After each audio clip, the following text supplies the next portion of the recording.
The weight of the silver cloche was a familiar ache in my wrist, a polished, heavy dome hiding a 10-ounce filet mignon that cost more than my weekly groceries. I pushed the room service cart down the silent, carpeted hallway of the 37th floor, the plush runners swallowing the sound of the rubber wheels. It was a world of hushed opulence, of filtered air scented with something vaguely like white tea and money. My world, for 8 hours a day, was a landscape of identical beige walls, discreetly numbered doors, and the brief, impersonal transactions that happened across their thresholds. My life had been pared down to essentials: rent for my tiny studio apartment, utilities, a monthly payment on a mountain of student debt, and a transit pass. Anything left over went into a savings account that grew with agonizing slowness. I lived a quiet, ordered existence built for safety and solitude, a fortress of routine designed to keep the chaos of the world at bay. I didn't date. I didn't go out. My interactions were scripted. "Good evening, sir. Enjoy your meal. May I take care of the bill for you?" They were simple, safe, and required nothing of the man behind the uniform. But there was one delivery that had begun to disrupt the careful neutrality of my days. The penthouse suite. Suite 3801. Mr. Julian Croft's suite. He wasn't just any guest. He was the owner of the entire Croft Grand Hotel chain, a man whose name was etched in brass plaques by every elevator bank. He was older, maybe in his late 40s or early 50s, with a stillness about him that was more commanding than any loud voice or grand gesture. I'd seen him from a distance before, a quiet pillar of authority moving through the lobby, but for the past 3 weeks, he'd been living here, overseeing some corporate merger, and he ordered dinner from room service almost every night. And for some reason, my supervisor, Maria, always assigned the penthouse run to me. Tonight, the order was the same as always. The steak, medium rare, a side of asparagus, a bottle of sparkling water, no ice. It was a simple meal for a man who could have anything. I remembered the first time I delivered to him. I had expected an assistant, a flurry of activity. Instead, the door had opened, and he was just there. Alone. He was taller than I'd realized, with dark hair salted with silver at the temples and eyes the color of deep-sea slate. They were assessing eyes, but not unkind. He had looked at the cart, then at me, and his gaze lingered for a fraction of a second longer than was standard for these transactions. It wasn't invasive. It was just observant, as if he were actually seeing a person, not just a uniform. "Thank you," he had said, his voice a low, warm baritone that seemed to settle in the air. He glanced at my name tag. Leo, he used my name. It was such a small thing, but in the anonymous theater of hotel service, it felt like a spotlight. Guests rarely did. I was room service, or the bellman, or just an obstacle to be sidestepped on the way to the minibar. But he had said my name, and the sound of it in his voice had echoed in my head long after I'd wheeled the empty cart back to the service elevator. That night, I had taken the little printed receipt with his signature on it, a bold, clean scrawl, and instead of tossing it in the bin at the end of my shift, I had folded it carefully and tucked it into my wallet. It was still there, a secret I couldn't explain even to myself. Now, standing outside the polished mahogany door of Suite 3801 for the 20th time, I took a steadying breath. The air here felt different, thinner, charged with a quiet potential that made the fine hairs on my arms stand up. I knocked twice, the sound a soft, respectful rap against the heavy wood. The door opened almost immediately, as it always did. Mr. Croft stood there, dressed not in a suit, but in a simple dark gray sweater and trousers. The fabric looked soft, expensive. It made him seem less like a corporate titan and more like a man at home. The faint scent of bergamot and cedar drifted from the room, a smell I was beginning to associate with the knot of anticipation that tightened in my stomach. "Leo," he said. It wasn't a question. It was a statement of fact, of recognition. A quiet acknowledgement that settled over me like a warm blanket. "Mr. Croft, your dinner." My voice was steady, practiced. I hoped it betrayed none of the ridiculous fluttering in my chest. He stepped back, holding the door wide. "Please, bring it in." I pushed the cart over the threshold into the sprawling living area of the suite. It was bigger than my entire apartment, with floor-to-ceiling windows that offered a glittering panorama of the city lights.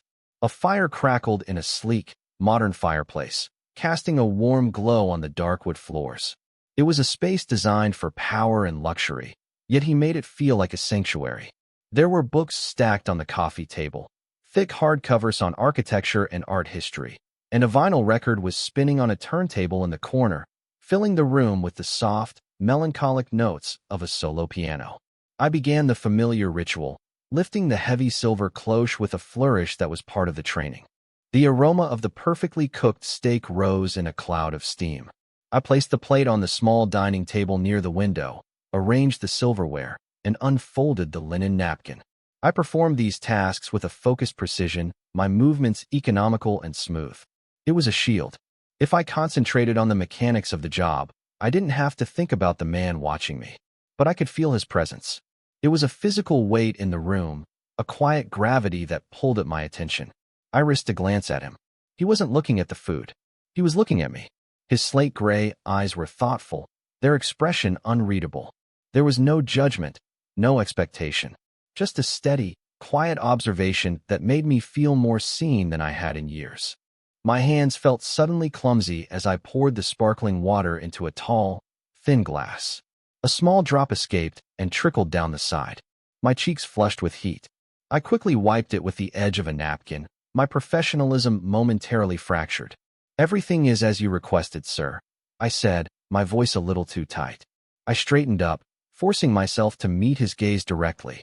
A faint smile touched the corners of his mouth. It wasn't a smirk, not a grin.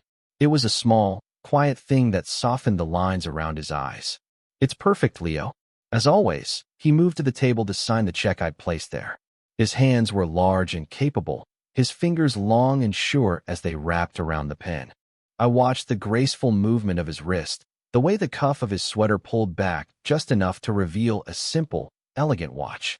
Every detail about him seemed deliberate, understated, and solid. He was a man who had built an empire, yet he moved with the unhurried ease of someone who had nothing left to prove. He finished signing and held the leather bill folder out to me. As I reached for it, his fingers brushed against mine. It couldn't have lasted more than a second, a fleeting contact of skin against skin. But a jolt, sharp and electric, shot up my arm. It was nothing. An accident. A meaningless, incidental touch. But my breath hitched in my throat. I pulled my hand back as if I'd touched a hot stove, the leather folder clutched tightly in my fingers. I couldn't look at him. I focused on a point just over his shoulder, on the shimmering tapestry of city lights beyond the window. "Will there be anything else, Mr. Croft?" The words came out clipped, more formal than usual. There was a pause. The silence stretched, filled only by the crackle of the fire and the sad, beautiful notes of the piano. I felt his eyes on me, and the weight of his gaze was immense. I finally forced myself to look at him again. The small smile was gone. His expression was once again thoughtful, his brow furrowed just slightly, as if he were trying to solve a puzzle. "No, Leo," he said, his voice soft. "That will be all. Thank you." I nodded, a sharp, jerky movement. "Good night, sir." I turned and wheeled the now empty cart out of the suite, pulling the heavy door closed behind me. The latch clicked shut, the sound unnervingly final.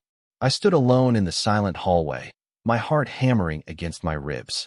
My fingers still tingled from that brief, accidental touch. It was ridiculous. I was a 24-year-old man, not a teenager with a crush. This was my job. He was the owner of the hotel. The chasm between our worlds was vast and uncrossable. But as I pushed the cart toward the service elevator, I couldn't shake the feeling that something had just shifted. A door I had kept carefully locked for a very long time had just been nudged open, and I wasn't sure I had the strength to close it again. The quiet foundation of my carefully ordered life was beginning to settle, and the cracks were starting to show. The daily deliveries became a ritual that anchored my shifts. I'd find myself checking the clock, a low hum of anticipation building in my chest as 8 o'clock approached. It was foolish. I knew it was. Each interaction was barely a minute long, a scripted exchange of pleasantries. Yet, I dissected every single one for hours afterward, replaying each word, each glance, each infinitesimal gesture in my mind. I started to notice things. The way he always paused his music when I entered, as if to give me his full, undivided attention. The fact that his desk was meticulously organized, but his bookshelf was a chaotic jumble of novels, poetry, and biographies, spines cracked from use. He wasn't just a billionaire in a suit. He was a man who read poetry. The thought was strangely intimate. One evening, I arrived to find him on a phone call, his back to the door as he paced in front of the window. His voice was different, sharper, more clipped. The voice of a CEO. "The valuation is non-negotiable, Robert. Hold the line." He gestured with one hand, a short, decisive chop through the air. Seeing him like that, in his element, was a stark reminder of who he was. The power he wielded was real and immense. It made the small, quiet space that had started to form between us feel fragile and imaginary. He turned then and saw me standing in the doorway. His expression shifted instantly. The hard lines of command softened, the tension in his shoulders eased. He held up a finger, a silent request for me to wait, and turned back to the window. "I'll call you back," he said into the phone, his tone brooking no argument. He ended the call and slipped the phone into his pocket. "I'm sorry about that, Leo," he said, his voice returning to its usual warm timbre. "Please, come in." The sudden switch was dizzying. He had compartmentalized his life with an efficiency I could only marvel at.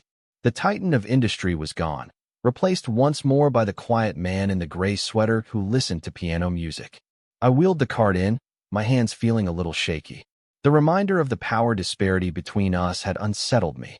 "No problem at all, Mr. Croft," I mumbled, focusing on the task of setting his table. As I worked, he didn't retreat to his desk or the couch as he sometimes did. He leaned against the edge of the dining table, just a few feet away, watching me. The proximity was unnerving. I could smell the clean, sharp scent of his cologne, the subtle aroma of the expensive wool of his sweater. I was acutely aware of my own uniform. Polyester, starched and impersonal, smelling faintly of the industrial laundry detergent in the hotel basement. "Maria tells me you're one of her best," he said conversationally. I froze, my hand hovering over the water glass. My supervisor? He had been talking to Maria about me? The thought sent a fresh wave of anxiety through me. "She's a good manager," I said, deflecting. "She is," he agreed. "She also said you're taking night classes. Economics, is it?" My head snapped up. I stared at him, my professional mask completely gone. How could he possibly know that? It wasn't in my employee file. I'd mentioned it to Maria once, in passing, months ago. The fact that he not only knew but remembered such a small detail about me felt like a profound intrusion. Or a profound kindness. I couldn't decide which. "Yes, sir," I managed to say, my throat dry. "Just a couple of courses at the city college," he nodded slowly, his slate eyes holding mine. "That's admirable. It can't be easy." Balancing that with this shift, the sincerity in his voice was disarming. No one had ever called my grueling schedule admirable. They called it necessary. They called it tough. His simple acknowledgement of the difficulty felt like a gift. It made me feel seen in a way that was both terrifying and deeply comforting. I felt a sudden, reckless urge to tell him everything. About the debt, about the loneliness, about the suffocating weight of my own cautiousness. Instead, I just said, "You do what you have to do." It was a bland, generic response, but he seemed to understand the universe of meaning behind it. He gave a small, almost imperceptible nod. "Yes," he said softly. "You do." He pushed himself off the table as I finished my tasks. As I turned the cart to leave, he stepped forward and placed his hand on the handlebar to steady it, his fingers brushing against mine again. This time, it felt less like an accident. His touch lingered for a beat, a warm, firm pressure that sent a current of heat through my entire body. I looked down at our hands, his strong and tanned against my own paler skin. "I am here." His touch seemed to say, "I see you." When he finally pulled his hand away, the air felt cold against my skin. I didn't say anything. I couldn't. I just gave him a quick nod and fled the room, my heart a frantic drum against my ribs. That night, the careful walls of my fortress didn't just have cracks in them. They felt like they were about to crumble entirely. I was standing on the edge of something, and for the first time in a long time, the idea of falling didn't feel like the end of the world. It felt a little like learning to fly. The city was battered by a storm of historic proportions a week later. The wind howled like a wounded animal, and rain lashed against the hotel's reinforced windows in relentless sheets. The power grid across downtown failed just after 9 o'clock, plunging the city into darkness. The Croft Grand, of course, was prepared. The backup generators kicked in with a deep, guttural hum, and the emergency lights cast long, eerie shadows down the hallways. The hotel was in a state of controlled chaos. Guests, stranded and anxious, flooded the lobby. The kitchens were overwhelmed, trying to provide hot food and drinks for everyone. I was supposed to be finishing my shift, but Maria had asked me to stay, her face etched with stress. I didn't hesitate. For once, the monotonous routine was shattered, and the shared sense of crisis created a strange, temporary camaraderie among the staff. We were in the main kitchen, a cavern of stainless steel and frantic energy, trying to assemble emergency meal trays, sandwiches, fruit, thermoses of coffee. The hierarchy of the hotel seemed to have dissolved in the face of the storm. Bellhops were making coffee, concierges were slicing bread, and I was wrapping sandwiches next to a sous chef who was normally far too important to speak to me. And then he was there. Julian Croft walked into the kitchen, and a hush fell over the room. He wasn't wearing his usual expensive sweater. He was in a simple black t-shirt and jeans, his sleeves rolled up to his elbows, revealing strong forearms. He looked less like the owner and more like a man ready to work. He didn't bark orders or criticize. He walked straight over to Maria, his expression calm and steady. "What do you need?" he asked, his voice cutting through the remaining clatter. Maria, flustered, started to stammer an update, but he held up a hand. "Not a report, Maria. What do you need?" "Hands? Resources." "Hands," she said, relief washing over her face. "We just need more hands to get these trays out." He nodded once. "All right." And without another word, he walked over to the assembly line, picked up a stack of cardboard trays, and started organizing them. The billionaire owner of the Croft Grand was assembling meal trays in the basement kitchen. The sight was so surreal that for a moment, I just stared. He happened to find a spot on the line directly opposite me. He looked up, and his eyes met mine across the stainless steel counter. There was no flicker of surprise, no acknowledgement of our usual, charged interactions. He just gave me a small, focused nod, as if we were simply two colleagues working toward a common goal. And for the next hour, that's what we were. We worked in a comfortable, efficient rhythm. I'd place a sandwich and an apple on a tray and slide it across to him. He'd add a bottle of water and a napkin, then place it on a growing stack for the servers to take up to the lobby. We didn't speak. We didn't need to. There was a simple, shared purpose that transcended words. In the midst of the storm, in the heart of the hotel's humming engine room, the vast gulf between our worlds had vanished. We were just two men, doing a job that needed to be done. I watched his hands as he worked. They were just as I'd imagined, strong, capable, and surprisingly gentle as he arranged the items on each tray with care. There was no wasted motion, no sign of impatience. He worked with the same quiet, deliberate focus he seemed to apply to everything. For that hour, stripped of our roles and uniforms, I felt like I was seeing the real man for the first time. And I liked what I saw more than I could say. By the time the last tray was sent up, the adrenaline had faded, leaving behind a deep-seated exhaustion. The storm was beginning to ease, its fury lessening to a steady, drumming rain. Julian stayed, helping the kitchen staff clean up, rinsing trays, and wiping down counters as if he'd been doing it his whole life. Later, much later, close to midnight, Maria handed me one final order slip. Suite 3801. Just a pot of chamomile tea and some biscuits. "He's earned it," she said with a tired, genuine smile. When I knocked on his door this time, I felt different. The nervous tension was gone, replaced by a quiet, settled feeling, like the calm after a storm. He opened the door, and he looked as tired as I felt. There were faint shadows under his eyes, and his hair was slightly disheveled. He saw the tray in my hands, and a look of surprise crossed his face. "Leo, I thought you would have gone home by now. I stayed to help," I said simply. He nodded, a look of deep respect in his eyes. "I saw. You were a great help." "Thank you." He stepped back. "Please, come in. Don't just stand in the hall." I wheeled the cart in. The suite was quiet, the fire extinguished, the only light coming from a single lamp that cast a pool of soft, golden light on the floor. The city outside was still mostly dark, a vast, sleeping expanse. I set the tea service down on the coffee table. The familiar silence descended, but tonight it felt different. It wasn't tense. It was companionable. As I turned to leave, he spoke, his voice low and a little rough with weariness. "Stay?" For a minute, I stopped, my hand on the cart. It wasn't a command. It was a request, soft and vulnerable. I turned back to face him. He was standing by the window, looking out at the darkened city. "These storms," he said, almost to himself. "They always make the city feel so lonely." He looked over at me, and in his eyes, I saw a flicker of something I recognized all too well. A deep, profound solitude. It was the same feeling that lived in the quiet corners of my own studio apartment, the same silence that greeted me at the end of every shift. He seemed to realize he'd said too much, that he'd let a crack appear in his stoic facade. He cleared his throat. "I just mean, it's good not to be alone right now, but you must be exhausted. You should get home. Are you sure it's safe to travel?" The quick retreat, the immediate concern for my well-being. It was so quintessentially him. He had opened a door into his own vulnerability and then, worried it might make me uncomfortable, had immediately tried to close it. This time, I didn't let him. I take a step away from the cart, into the warm lamplight of the room. My heart is a slow, steady beat. The careful distance I've maintained for weeks dissolves.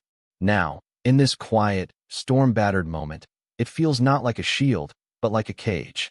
"It's lonely for me too," I hear myself say. The words are quiet, but they hang in the air between us, honest and real. Julian's gaze meets mine, and the surprise in his eyes is quickly replaced by a look of deep, startling understanding. He doesn't say anything. He just nods, a slow, solemn acknowledgement of our shared secret. In that single, silent gesture, he tells me that he sees me. Not the uniform, not the employee, but the man, the lonely man. And I see him too. The aftermath of that night settled into a new kind of quiet. The storm had passed, both outside and, it seemed, between us. The tension that had thrummed beneath the surface of our interactions was replaced by a soft, unspoken understanding. When I delivered his dinner now, the silences were no longer fraught with questions, but filled with a comfortable awareness. We were two people who had seen a glimpse of the truth in each other. But the world outside the penthouse suite hadn't changed.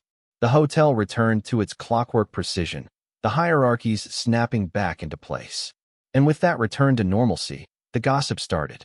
It was quiet at first, just a few whispers I caught in the staff locker room, a couple of curious glances from other servers when Maria handed me the slip for 3801. Then came David. He was a shift manager, a man whose ambition was as sharp and unpleasant as his cheap cologne. He'd always treated me with a vague disdain, as if my quietness were a personal failing.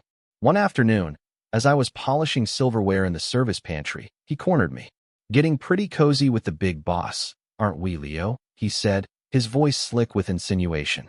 He leaned against the doorframe, blocking my exit. "Must be nice, getting that special treatment. I wonder what you have to do to earn it." His words were like a slap. Cold dread washed over me, followed by a hot surge of anger. He was twisting something quiet and nascent into something ugly and transactional. He was painting me as a user, a sycophant, and Julian as something worse. "I'm doing my job, David," I said, my voice dangerously level. I kept my eyes on the fork in my hand, polishing a single spot over and over. "Is that what they're calling it these days?" he sneered. "Make sure you keep him happy. A lot of us are counting on his good mood." He pushed off the doorframe and walked away, leaving his poison to hang in the air. I stood there for a long time, my knuckles white as I gripped the fork. The shame was suffocating.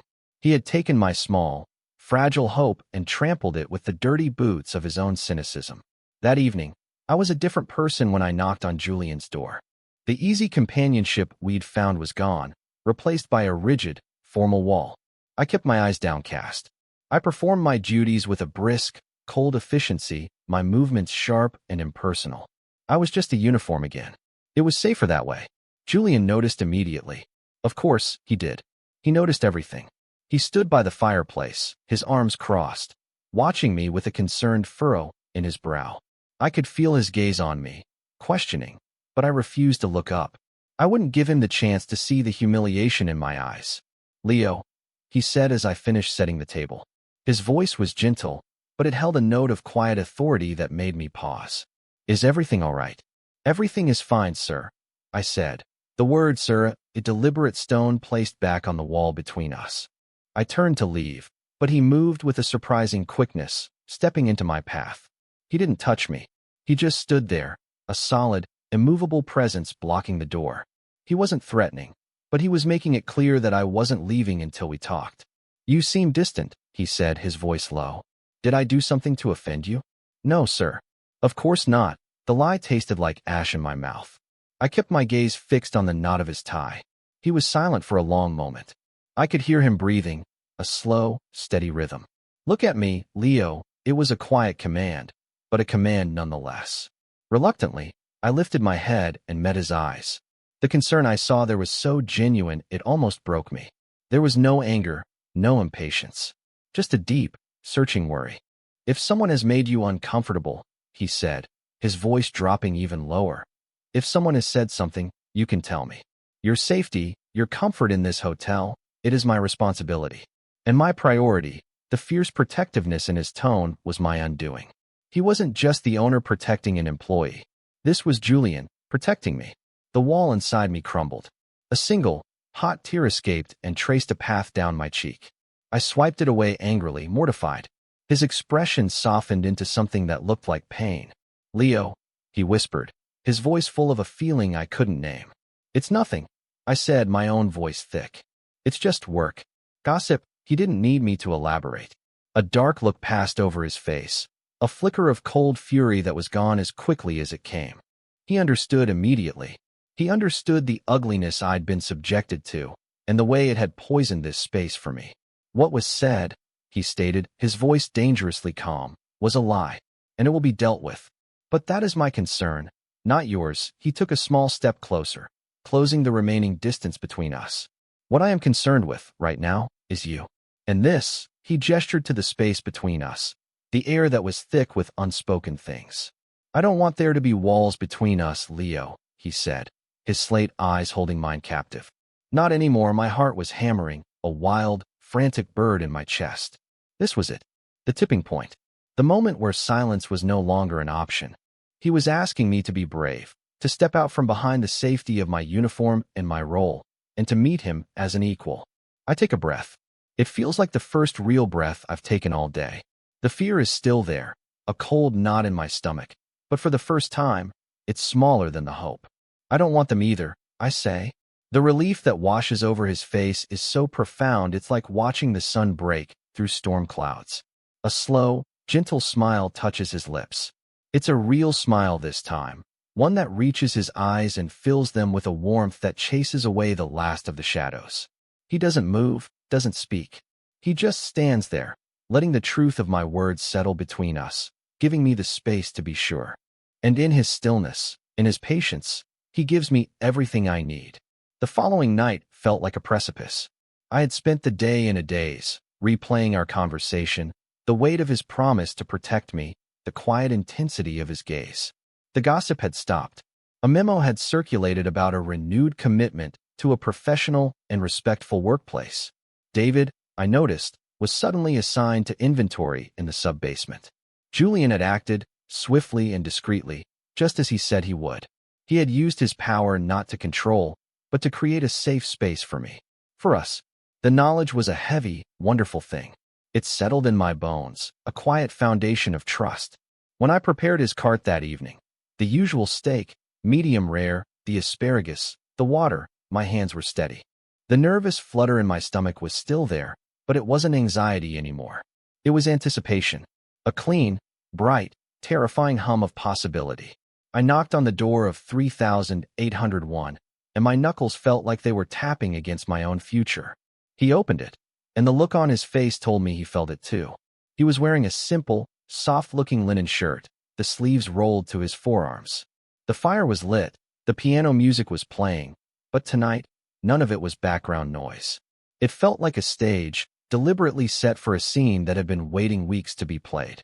I pushed the cart into the room, my heart beating a slow, heavy rhythm against my ribs. I felt strangely calm, as if I had walked through a fire and come out on the other side, unafraid of the heat. I went through the motions of setting his table, my movements fluid and sure. He didn't watch me from a distance tonight. He stood near the table, his presence a warm, grounding force. When I was finished, I straightened up and turned to face him. The professional script was gone. There were no more prescribed lines to say. There was only the quiet truth humming in the air between us. "Thank you, Leo," he said, his voice a low vibration that I felt more than heard. "You're welcome, Julian," I replied. Using his first name felt both momentous and perfectly natural. A small smile played on his lips as he heard it. He looked down for a moment, as if gathering his thoughts, then met my eyes again. His gaze was open, vulnerable, stripped of all authority and pretense. "For the past several weeks," he began, his voice soft, "I've come to look forward to these moments at the end of my day more than anything else." The confession was simple, honest, and it landed in the center of my chest with a gentle, seismic force. All my fears, all my insecurities about the power imbalance, about what this was or wasn't, seemed to fall away. He wasn't the owner of the hotel making a pass at an employee. He was a man, a lonely man, admitting he found solace in my presence. My own confession came out on a breath I didn't realize I'd been holding. My voice was barely a whisper, but in the quiet room, it was as clear as a bell. "So have I." He closed his eyes for a fraction of a second, a look of profound relief on his face. When he opened them again, the warmth in them was so intense it made my breath catch. He took a single, deliberate step forward, closing the small gap of air that separated us. He was so close now I could see the tiny flecks of silver in his slate-gray eyes, could feel the warmth radiating from his body. He didn't reach for me. He didn't touch me. He simply stood there, his hands hanging loosely at his sides, giving me every opportunity to step back, to say no, to end this before it began. He was giving me all the power. He tilted his head slightly, a silent question.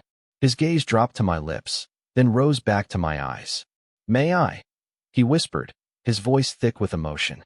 My throat was too tight to speak. I could only nod. A single, shaky affirmation that felt like the most honest thing I had ever done. He lifted a hand, slowly, as if not to startle me. His fingers were warm as they gently cupped my jaw, his thumb stroking softly along my cheekbone. The touch was electric, a jolt of pure connection that traveled through every nerve in my body. He leaned in, and I met him halfway. The first kiss wasn't hungry or demanding. It was a question and an answer, a discovery and a homecoming all at once. It was soft, unhurried, and unbearably tender. His lips were firm and warm, and he tasted faintly of the black coffee he always drank after dinner. It was a kiss of profound relief, the silent culmination of weeks of unspoken feelings, of longing glances and quiet observation. It was right. It was so incredibly, perfectly right. When we finally broke apart, we didn't move away. He rested his forehead against mine, and I closed my eyes, just breathing him in. His other hand came up to my waist, a steady, grounding pressure. My own hands found their way to his chest, feeling the solid, steady beat of his heart beneath my palms. It was beating just as fast as mine. We stood like that for a long time, in the warm glow of the firelight, with the soft piano music wrapping around us. There were no more roles, no more uniforms, no more power dynamics. There was just Julian and Leo, two men who had found each other in the quiet spaces, in the silent moments, across the threshold of a hotel room door. I had spent years building walls to keep myself safe from the world, and in one quiet, honest moment, he hadn't torn them down. He had simply shown me the door and given me the courage to walk through it myself. I left the suite that night in a state of suspended reality. The walk back to the service elevator, the ride down to the staff level, the process of clocking out and changing, it all passed in a blur. The world outside my own head seemed muted, distant. The only thing that felt real was the lingering warmth of Julian's lips on mine, the phantom pressure of his forehead against my own.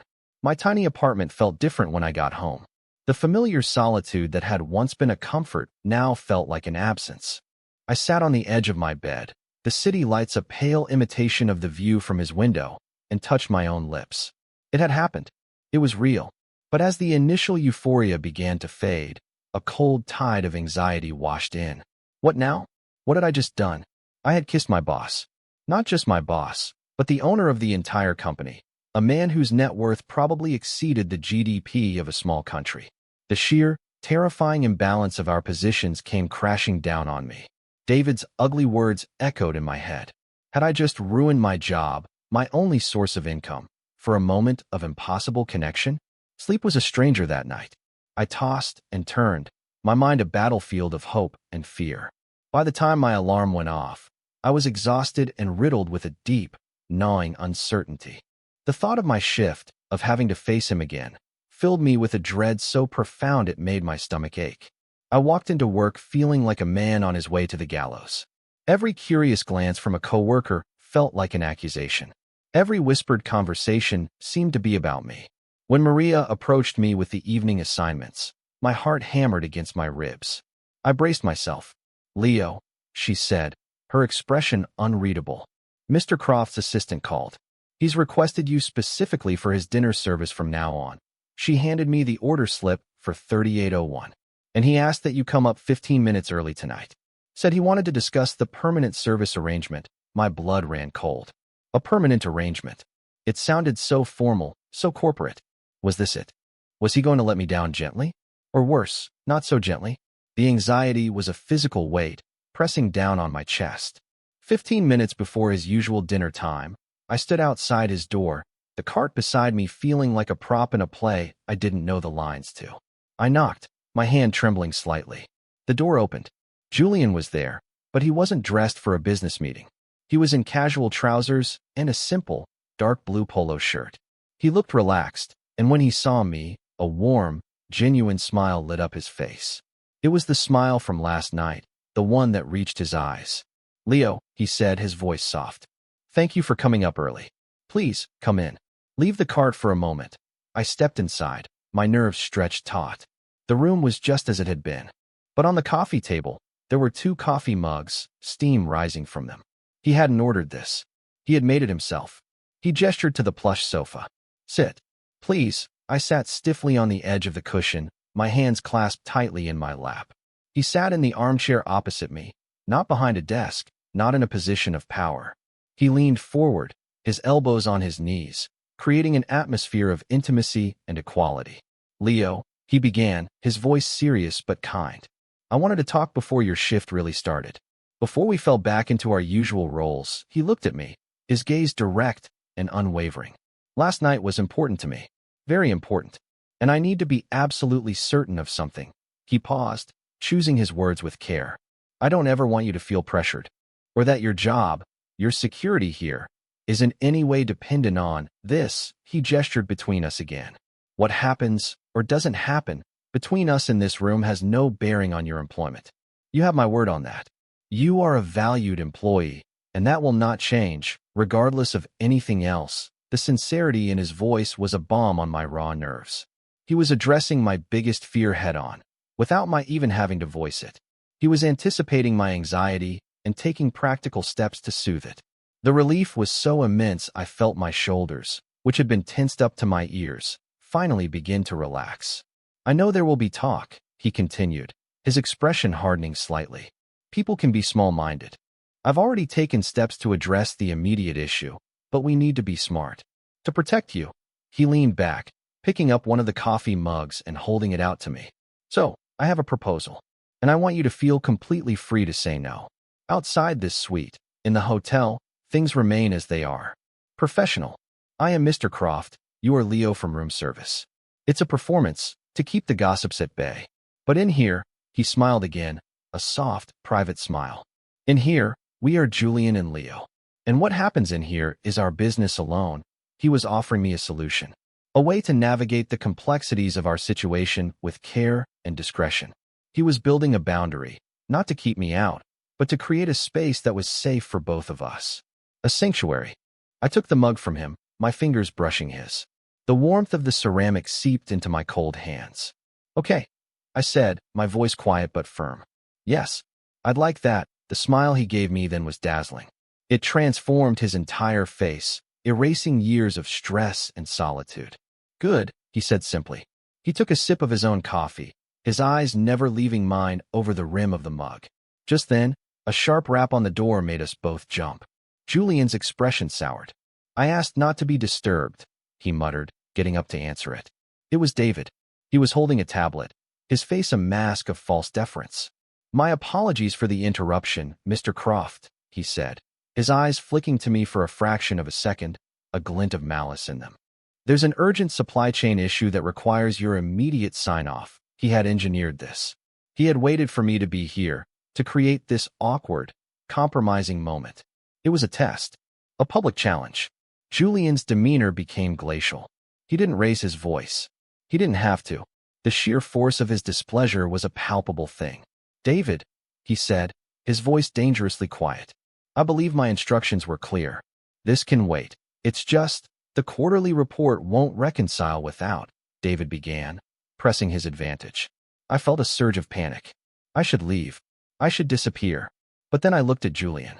He was standing his ground, a calm, solid wall of protection. And then I looked at David, at his smug, petty face. And the fear was replaced by a quiet, steady resolve. I stood up. I walked calmly over to the service cart, my movements measured and deliberate. I picked up the bill folder. I walked back and stood beside Julian, a respectful but not subservient distance away. "Mr. Croft," I said, my voice clear and professional, pitching it just loud enough for David to hear. "If you'll just sign for your dinner, I'll be out of your way so you can deal with this." I was playing my part in the performance he had just outlined for us. I was showing him, and David, that I understood, that we were a team. A flicker of deep pride and appreciation crossed Julian's face. He took the pen, signed the check with a flourish, and handed the folder back to me. He then turned the full force of his attention back to David, his eyes like chips of ice. "Send the report to my legal team," he said, his tone leaving no room for argument. "And do not interrupt me again." He closed the door firmly in David's stunned face. He turned back to me, the cold mask of the CEO vanishing as if it had never been. He reached out and gently took the bill folder from my hand, setting it on the table. "Thank you," he said, his voice full of warmth. "We're a team, right?" I replied, a small, tentative smile on my face. He closed the small distance between us and rested his hands on my shoulders, his grip firm and reassuring. "Yes, Leo," he said, his gaze searching mine. "We are." And in that moment, I knew we would be okay. The world outside could whisper all it wanted. In here, in our quiet sanctuary, we were safe. We would navigate this together. The days that followed settled into a new, precious rhythm. Our dual existence became a secret we shared, a quiet understanding that bound us closer. In the hallways and public spaces of the hotel, I was the deferential room service attendant, and he was the revered Mr. Croft. We exchanged professional pleasantries, our eyes occasionally meeting for a fleeting, charged second that no one else would ever understand. These stolen glances were like sparks, feeding the warm, steady fire that was growing between us. But inside the sanctuary of Suite 3801, the walls came down. The 15 minutes before his official dinner service became our time. We'd have coffee, or he'd pour us both a glass of wine, and we would just talk. I told him about my economics classes, about the theories that fascinated me and the professors who bored me. He listened with an intensity that made me feel like the most interesting person in the world. In return, he told me things I was sure he told no one else. He spoke of the crushing loneliness that came with his position, the constant pressure of being the final word on every decision.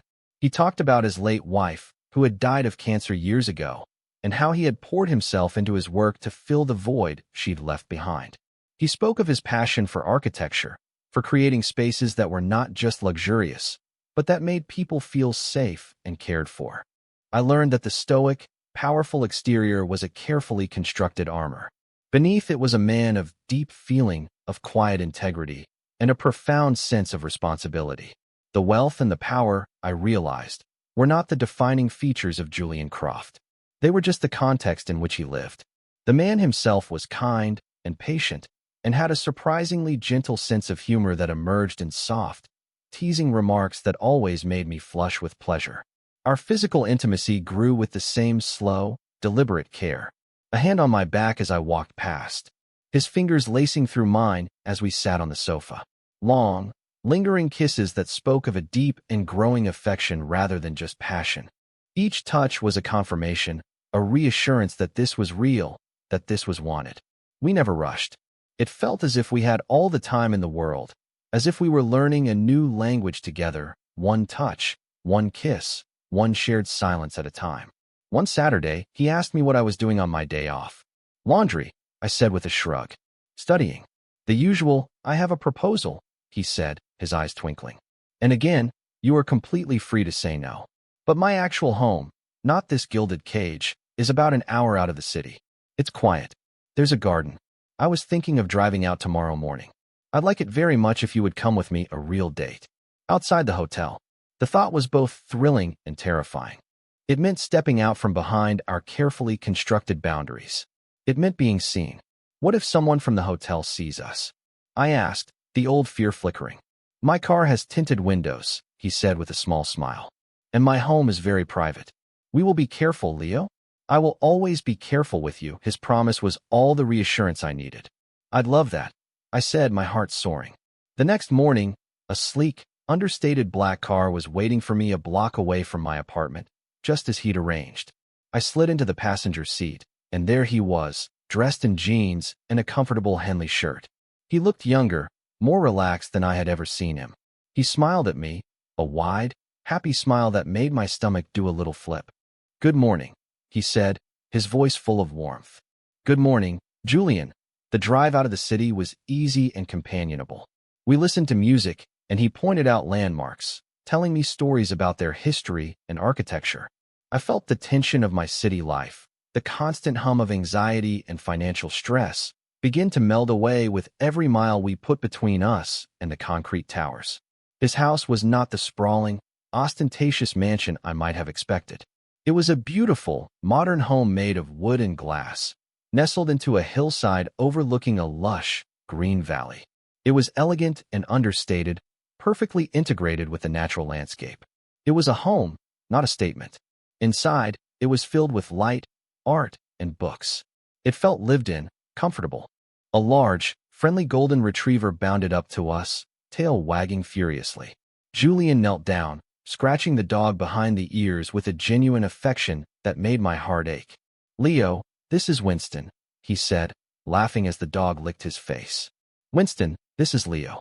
Be nice." The kitchen was the heart of the house, a warm, inviting space with a large wooden island in the center. "I was thinking," Julian said, opening the refrigerator, "we could cook lunch together. If you're willing to trust my culinary skills, only if you're willing to trust mine," I teased back. And so we did. We made a simple pasta with fresh vegetables from his garden. We chopped tomatoes side by side, our shoulders occasionally brushing. He showed me how to chiffonade basil, his large, capable hands gently guiding mine. We laughed when I accidentally sent a cloud of flour into the air. It was the most normal, domestic, and utterly perfect afternoon of my life. There was no power imbalance here. We were just two men, making a meal, enjoying each other's company. We ate on a wide, shaded porch overlooking the valley. The air was clean and fresh, filled with the scent of pine and damp earth. Winston lay at our feet, his head on Julian's boot. "This is beautiful," I said, my voice full of a quiet awe. "This place, it's my sanctuary," he said, looking not at the view, but at me. "The one place I can just be myself. I've never brought anyone from work here before." The unspoken meaning of his words hung in the warm afternoon air. He wasn't just showing me his house. He was showing me his life. He was inviting me in. After lunch, we walked through the gardens, our hands clasped together. It felt so natural, so right. We didn't talk much. We just existed together in the peaceful silence, listening to the birds and the rustle of the wind in the trees. As the sun began to dip toward the horizon, casting long, golden shadows across the valley, we found ourselves standing by a small, tranquil pond. He stopped and turned to face me, his hand still holding mine. "Leo," he said, his voice serious. "I know our situation is complicated. The age difference, the fact that I'm your employer, these are not small things. And I want to be clear that I am willing to change things, to remove any obstacle that makes you uncomfortable. If you wanted to work somewhere else, I could make a call, arrange." "No," I interrupted, my voice firm. I tightened my grip on his hands. "I don't want that. My job is my job. It's my independence. What we have, it's separate. We've made it separate. It works because we are both careful, and we are both honest." He looked at me, a deep, searching look in his eyes. "Are you happy, Leo?" The question was so simple, so direct. And the answer was just as simple. I thought about my life a few months ago, the gray, lonely routine, the heavy weight of solitude. And I thought about my life now, the shared secrets, the quiet intimacy, The feeling of being truly seen and cared for by this good, steady man. A slow smile spread across my face. Yes, Julian, I said, and my voice was full of a certainty that came from the very core of my being. I'm happier than I have been in a very long time. The look of relief and pure joy on his face was a memory I knew I would treasure forever. He lifted my hand to his lips and pressed a soft kiss to my knuckles. Good, he whispered against my skin. Because I am too. We stood there as the last rays of sunlight faded, two men from different worlds who had found a common ground. The age, the wealth, the titles, they were all just details, just context. They weren't the cage I had once feared they would be. They were just part of the story. The foundation of what we were building was something much simpler and much stronger. It was made of mutual respect. It was built with quiet care and explicit consent. It was a partnership, shaped not by power or obligation, but by the shared, joyful discovery of finding a safe harbor in another person's heart. I was no longer adrift. I was home. Share your thoughts in the comments. What moment stayed with you? If the story resonated, a like helps others find it. Subscribe for more slow burn male/male love stories told with warmth and care.